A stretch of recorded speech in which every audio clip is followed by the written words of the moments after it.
Assalamualaikum warahmatullahi wabarakatuh. Delil Khairat, Kuala Lumpur, kembali hadir dengan update harian lockdown Malaysia. Hari ini Kamis 9 April 2020, Malaysia telah menyelesaikan 23 hari Perintah Kawalan Pergerakan PKP atau yang lebih dikenal sebagai lockdown Malaysia. Kita mulai dengan update statistik harian seperti biasa. Hari ini ada penambahan 109 confirm positif baru. Ini membuat jumlah confirm positif keseluruhan seluruh Malaysia per hari ini 4.228. Sementara itu, ada 121 orang pasien yang dinyatakan sembuh hari ini dan discharge dari berbagai hospital di seluruh Malaysia. Ini membuat total kesembuhan hari ini sebesar 1608.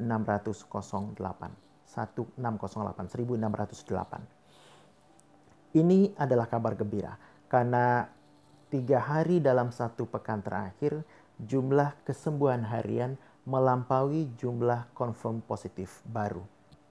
Sementara itu ada 2 penambahan kematian hari ini dan ini menjadikan total kematian seluruh Malaysia menjadi 67.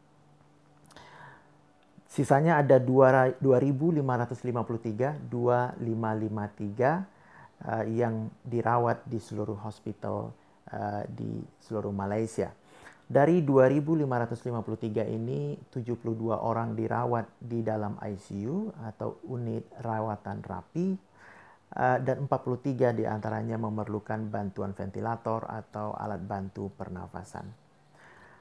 Kemarin dalam salah satu update saya mengatakan bahwa 60% dari pasien yang meninggal adalah mereka yang berusia 60 tahun ke atas dan 75% dari pasien yang meninggal memiliki komplikasi penyakit lain. Dan ini menarik karena hari ini satu dari 2 pasien yang wafat hari ini berusia sangat muda, yaitu 23 tahun. Seorang mahasiswi di Sarawak, Malaysia Timur. Dan memang ia memiliki komplikasi penyakit tiroid atau apa yang kita sebut sebagai amandel, lebih dikenal sebagai amandel di Indonesia. Dan ia terpapar, ia merupakan generasi kelima dari klaster persidangan gereja di Kuching. Jadi bisa diketahui dari mana ia mendapatkan infeksi virusnya. Kemudian juga jumlah kematian 67 ini setara dengan fatality rate 1,58. Tentu masih jauh lebih baik daripada statistik global. Kalau kita lihat statistik global hari ini, dari John Hopkins website yang kita dapatkan adalah yang confirm positif di seluruh dunia sudah mencapai menembus 1,5 juta orang.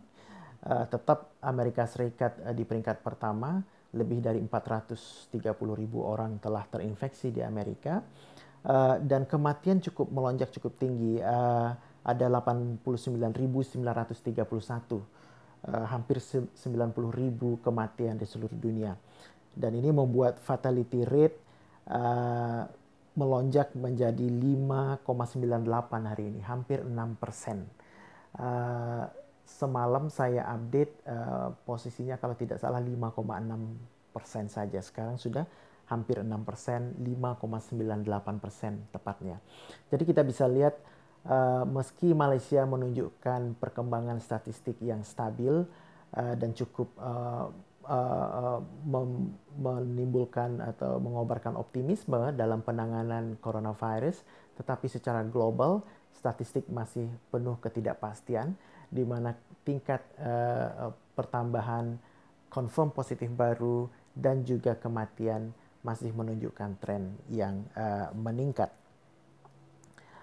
Kemudian ada update yang menarik lagi dikeluarkan oleh Kementerian Kesehatan hari ini, dan ini bukan update harian, tidak selalu dirilis update-nya setiap hari. oleh Kementerian Kesehatan Malaysia, yaitu terkait dengan statistik warga negara asing yang terpapar corona di Malaysia. Jadi ternyata hari ini dalam update hariannya Kementerian Kesehatan melalui Direktur Jenderal Kementerian Kesehatan merilis bahwa dari 4.000-an confirm positif di seluruh Malaysia tadi, ada 416 kasus yang merupakan warga negara asing. Jadi sekitar 10% dari keseluruhan confirm positif adalah warga negara asing.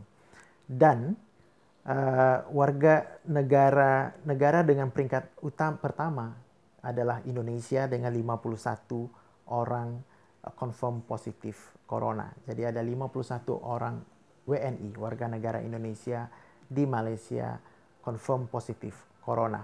Kemudian diikuti oleh India dengan 37 orang, Myanmar 31 orang, Pakistan 29 orang, dan Filipina 27 orang. Indonesia tampil sebagai jumlah terbanyak di antara warga negara asing lainnya, tentu tidak mengejutkan karena memang jumlah warga negara Indonesia WNI di Malaysia cukup banyak, dan WNI adalah warga negara asing terbesar di seluruh Malaysia bagaimanapun. Jadi ini adalah statistik yang cukup menarik dikeluarkan oleh Kementerian Kesehatan Malaysia hari ini. India, Myanmar, Pakistan, Filipina memang juga termasuk memiliki warga negara yang banyak bekerja di Malaysia. Cuma untuk Myanmar bisa jadi angka 31 ini bisa jadi bukan hanya para pekerja tetapi juga termasuk para pengungsi Rohingya. Itu update tentang statistik hari ini. Kemudian ada pun mengenai kondisi WNI di Malaysia yang terdampak karena berhentinya kegiatan ekonomi di Malaysia. Keadaan mereka masih seperti yang saya laporkan di hari-hari sebelumnya. Bagi mereka yang merupakan pekerja lepas dengan gaji harian, apalagi yang ilegal tanpa dokumen yang sah, maka mereka menghadapi tantangan yang cukup serius karena bekal mereka mulai menipis bahkan habis, dan mereka memerlukan bantuan untuk mendapatkan bahan-bahan pokok makanan atau sembako, terutama beras. Dan kegiatan menyalurkan bantuan itu tetap dilakukan sampai hari ini oleh berbagai unsur masyarakat Indonesia di Malaysia, ormas, komunitas-komunitas, dan juga Kedutaan Besar Republik Indonesia.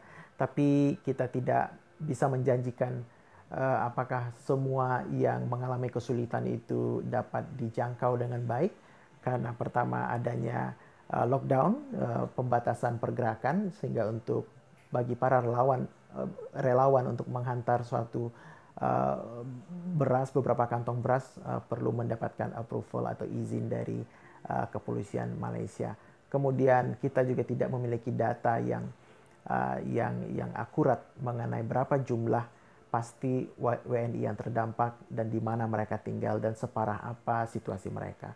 Oleh karena itu penyaluran bantuan bahan pokok sembako saat ini dilakukan secara sporadis, di mana biasanya komunitas-komunitas Indonesia mencoba menghubungi kontak person yang pernah bisa dihubungi, atau mungkin juga dari sisi mereka yang terdampak proaktif menghubungi kedutaan besar atau ormas-ormas atau komunitas-komunitas Indonesia.